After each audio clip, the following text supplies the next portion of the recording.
ये क्या मस्जिद से माइक फेंकेगा, ये क्या हमें हिंदुस्तान से उखाड़ के फेंकेगा। इनके बाप दादा इनसे ज्यादा पढ़े थे, इनके बाप दादा इनसे ज्यादा ताकतवर थे, इनके बाप दादा फर्राटे से अंग्रेजी बोलता था, इनका बाप दादा अंग्रेजों की हिमायत उसको हासिल थी। जिनका दादा मजबूत था, जिनका बाप ताकतवर था, जिनके पास इल्म भी था, जिनके पास फोर्स भी थी, जिनके पास ताकत भी थी, इन लुच्चों के पास ना इल्म है, इन लफंगों के पास ना अखलाक है, इन लफंगों के पास सिर्फ बकवास है। ये बकवास करके इस्लाम की बढ़ती हुई कश्ती को रोकना चाहता है। उनका काम ही है ये करते रहना। अगर मेरा वो बच्चा जो नर्वस हो रहा है, जो डिसअपॉइंटमेंट का शिकार हो रहा है, जो मायूसियत की कीचड़ में लथपथ हो रहा है, उसके लिए मेरा पैगाम है, तुम्हें डरना नहीं चाहिए इन लुच्चों लफंगों से, तुम्हें डरना चाहिए। तेरी मस्जिद अगर वीरान है, इससे तुमको डरना चाहिए। तेरा मदरसा उजड़ा हुआ है, इससे तुमको डरना चाहिए। नमाज फर्ज हुई थी 15 साल में, आज तेरी उम्र है 60 साल, तुम्हारे जिम्मे 35-40 साल की नमाज कज़ा है, इससे डरना चाहिए। तुम्हारा हज मुअख्खर हो रहा है, इससे डरना चाहिए। फिर तू ज़कात माल की कायदे से नहीं निकालता है, इससे डरना चाहिए। यानी अपनी बदअमली से डर, इस्लाम के दुश्मनों की बकवास से मत डरा कर। इस्लाम का मुहाफिज अल्लाह है, इस्लाम कमजोर नहीं है, इस्लाम का मुहाफिज अल्लाह है, इस्लाम का मुहाफिज रहमत दो आलम रसूलुल्लाह है, मुस्तफा का पसंदीदा दीन इस्लाम है, इस तहरीक को लाने वाले मुस्तफा है, अल्लाह इसका मुहाफिज है।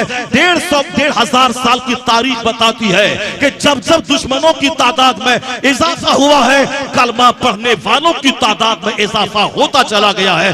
पहला दिन जिस दिन आपकी बीवी ने कलमा पढ़ा था, और आज का दिन 150 करोड़ मोहम्मदी फौज अपने नाम के साथ लफ्ज़ मोहम्मद को जोड़ के बताता है हम मुस्तफा के गुलाम हैं। कहां 150 करोड़। ये हालात बताते हैं कि तुम नर्वस होने की तुम्हें कोई जरूरत नहीं है। 1000 दुश्मनी बढ़ने दे, दुश्मनी बढ़ती जाएगी, ये 150 करोड़ 200 करोड़ की तादाद में बदलता चला जाएगा।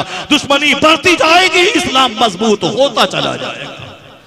वो तहरीक इस्लाम है जो मजबूत कमजोर होने नहीं आया है। ये एक मजबूत मजहब, मजबूत बुनियाद पे खड़ा हुआ मजहब। हाँ, मैं लुच्चा लफंगा हूँ, मैं तबाह हो जाऊंगा, मैं ज़िनाकार हूँ, मेरी आंख कमजोर हो गई, मैं शराबी हूँ, मैं जुआ खेलता हूँ, मेरा लिबास काफिरों जैसा है, मेरी शादी ब्याह काफिरों जैसी है, मेरी मंगनी, मेरा कार्ड छपाना, बारात का लाना, पिंडाल छपाना, मेरी सारी गाढ़ी कमाई काफिरों की नकल में जा रही है। सुन्नतें तरस रही हैं, कराह रही है। सादगी जो हमारे ईमान का हिस्सा था, सादगी जो हमारे कल्चर का हिस्सा था, हमने फिल्मी शादी रचाई, हमने सिर्फ दुनिया को काफिरों का मकान का मुकाबला किया, हमने गाड़ी का मुकाबला किया। मेरा बच्चा डीएम बन जाएगा तो हमको इज्जत मिल जाएगी, मेरा सारा बच्चा एमएलए बन जाएगा तो इज्जत मिल जाएगी, हमारा अपना आदमी एमपी बन जाएगा तो इज्जत मिल जाएगी, हमारा अपना आदमी, मेरे मन का आदमी मुख्यमंत्री बन जाएगा, हमारी इज्जत बन जाएगी, हमारी इज्जत बढ़ जाएगी। ऐसा नहीं होगा। जिस हाल में हम हैं, न मेरे घर में इस्लाम है, न मेरे लिबास में इस्लाम है, न मेरी शक्ल सूरत में इस्लाम है, न मेरी शादी ब्याह में इस्लाम है, न अकीका खतना मंगनी में इस्लाम है, सिर्फ दिल में इस्लाम है।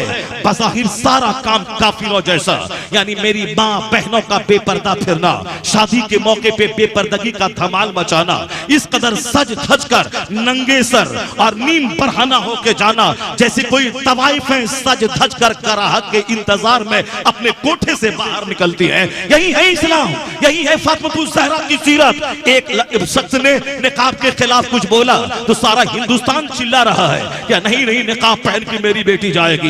एक बेटी निकाब पहन के गई, चिल्लाई तो सारा हिंदुस्तान सर उठा के कहता है वह शेरनी है, वह बहादुर है, वह ये है, वो है। एक बेटी के निकाब से तुझको क्या मिलेगा? एक तो टेम्पररी, वो तो ऑकेजनली, वो तो एक इत्तेफाकी अमर था जो ऐसा हो गया। वरना काफिरों का बोलना कि निकाब पहन के आके मेरे स्कूल का माहौल खराब मत करना, वरना तेरी 99% बेटियां बेनकाब रहती हैं। वो तुम्हारे जलसे में बेपर्दगी, तुम्हारे उर्स में बेपर्दगी, तुम्हारी शादी में बेपर्दगी, तुम्हारे पास पैसा बढ़ता है, तेरी बेटियां जींस और टी शर्ट पहन के कॉलेज जा रही है, ट्यूशन पढ़ने जा रही है, कोचिंग सेंटर जा रही है, बाजारों में मार्केट में तेरी माए बहनें बेटियां बेपर्दा लिबास पहनकर बेपर्दा होकर मार्केटिंग कर रही है। और तुम स्कूल में क्यों 5 औरत भूतनी और चुड़ैल बनकर निकाब पहन के आ रही है? जब 99% तेरी बेटियां बेपर्दा घूमती है, ये 5 औरतें स्कूल का माहौल क्यों खराब करती है? क्यों हिजाब पहन के आ गई, क्यों निकाब पहन के आ गई? यहाँ चिल्लाने की जरूरत नहीं है, सिर्फ खामोशी से इसका जायजा लेने की जरूरत है। यह दिल किसने दिखलाया है? हमने उन काफिरों की जबान में हौसला हमने दिया है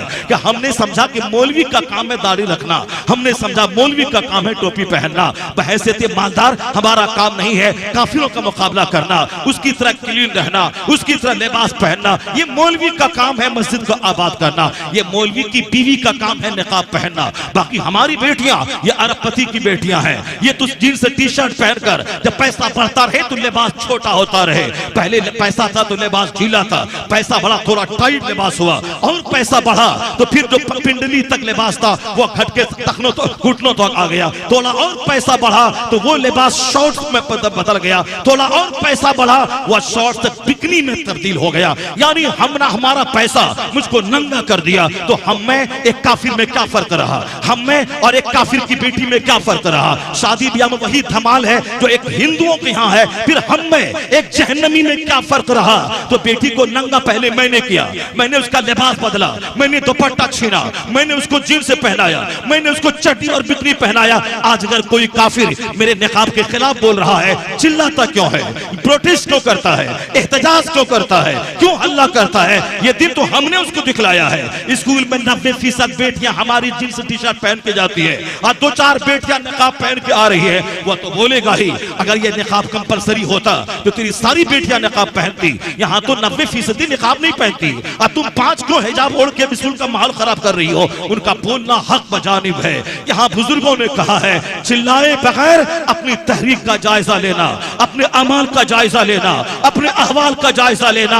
हकीकत का तकाजा यही है कि तुमको गुस्सा तो आएगा जरूर, लेकिन देखना कि ये दिन क्यों आया, तुमने ही उसको मौका दिया। अब खामोश तौर पर हर मुसलमान ये तय कर ले कि जो लिबास जो पर्दा फर्ज है औरतों का और हमने इस फर्ज को ताक पे रखा है, अब वो अहद कर ले कि हर 8 साल से ऊपर की मेरी बेटियां निकाब पहनेंगी, हिजाब डालेंगी, निकाब ओढ़ेंगी, न उनका सर नंगा रहेगा न चेहरा नंगा रहेगा। चाहे मदरसे में पढ़े, चाहे कॉलेज में पढ़े, चाहे यूनिवर्सिटी में पढ़े, मगर पर्दे के साथ रहेंगी। जिस दिन 100% मेरी बेटियां निकाब पहनने लगी तो अमेरिका के कॉलेज में भी निकाब को परमिशन मिलेगा, हिंदुस्तान के स्कूलों में भी निकाब को इजाजत मिलेगी। यहाँ इज्जत में इजाफा होगा और मरने के बाद फातिमा ज़हरा की कनीज़ी का शरफ जन्नत में जगह मिल जाएगी। होना ये चाहिए था, यह दिन देखने को क्यों मिला? नहीं, सिर्फ प्रोटेस्ट करना है, एहतजाज करना है, मौका हमने दिया है। मेरा बेटा बोलता है कि मैं दाढ़ी क्यों रखूं मौलाना, दाढ़ी रखता हूं तो मेरी बेटी मेरे निकाह में आने से इनकार कर देती है। मेरे अपने लोग कहते हैं कि नहीं जंगल वाला मुझको अच्छा नहीं लगता है।